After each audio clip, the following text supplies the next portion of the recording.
Have you ever heard that your body is to be a living sacrifice? At first, that doesn't seem to make sense because a sacrifice is something that historically was dead. So, what does a sacrifice have to do with me and my life, and what exactly is God calling me to? We actually are in the Lenten season. Lent begins on Ash Wednesday, and for 40 days, it is a set aside season of giving up something. During Lent, many observe a period of fasting, repentance, moderation, self denial, and spiritual discipline. The purpose of the Lenten season is to set aside time for reflection on Jesus, remembering his suffering, sacrifice, his life, death, burial, and resurrection. This practice can be a great reminder of the importance of sacrifice and how we are actually called as Jesus followers to deny ourselves and surrender our life every single day, not just before Easter. The very first sacrifice was in Genesis. After Adam and Eve sinned, God killed an animal and he shed blood, a foreshadowing of Jesus' sacrifice to cover sin. All throughout the Old Testament, the Israelites would offer various sacrifices that would atone for their sins, as well as offer worship and thanksgiving to God.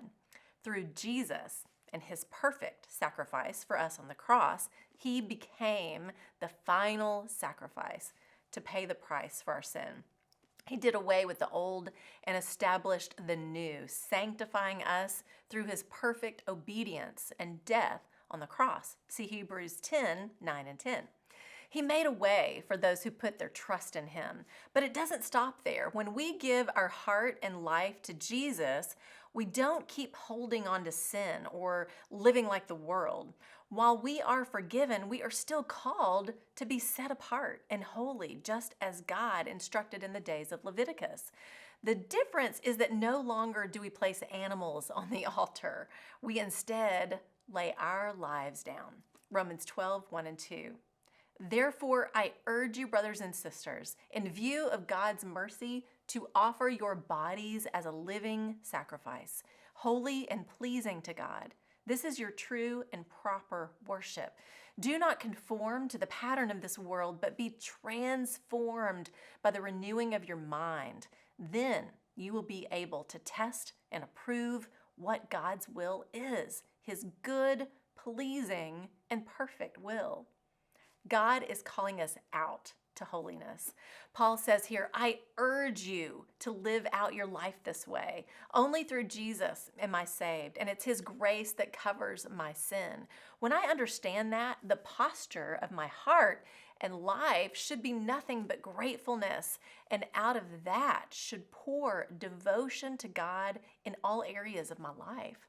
It's loving God and loving others, but it begins with my sacrifice. Am I living my life for me, or am I laying down my way and following God's way?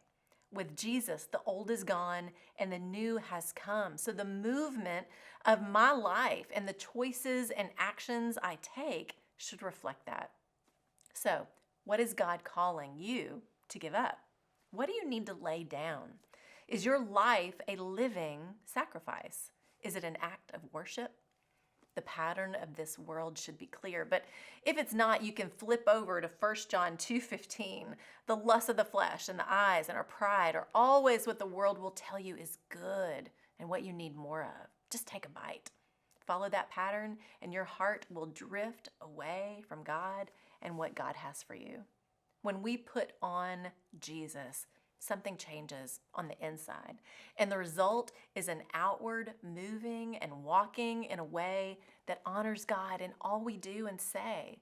Our life becomes the offering, a pleasing aroma in how we live, how we serve and love those around us. It's a life lived like Jesus, surrendered to the will of the Father. That's the truth. Move in obedience and lay your life on the altar. You'll reflect Jesus more, and your heart will be more in tune to his will and his way, which is the best way, and you will have more blessing than you could ever imagine. But it begins with letting go. I'm Lori Klein.